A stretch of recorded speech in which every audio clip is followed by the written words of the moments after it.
nüüd ma näitan, milles see probleem on. Ma alguses arvasin, et siit on nagu tohutu lõtk sees, et tuleb nagu ära vahetada. Tegelikult on kõik nii tihe, et ma käsitsi ei lükkagi lõpuni. Ülitihe, kätega välja ei tõmba, ma pean haamriga välja tampima. Aga kus see probleem on? Kus ta tegelikult on see, mis jätab tohutu mulje, et puksid ja sõrmed on kõik kulunud, on hoopis need samad bumerangid või niisugused need kaared. Vot need ülevalt lõtkuvad siit.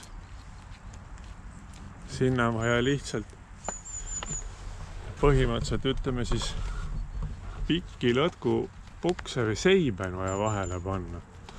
Aga siit ta jätab sellise mulje, et oi, kõik käib tilla-tõlla, eks ole.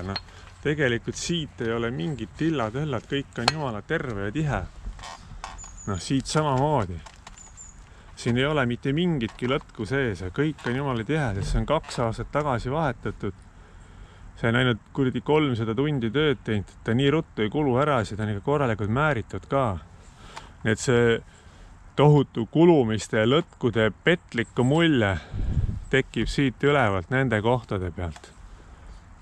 Ja ütleme võib-olla ka siit alt, et siia vahele.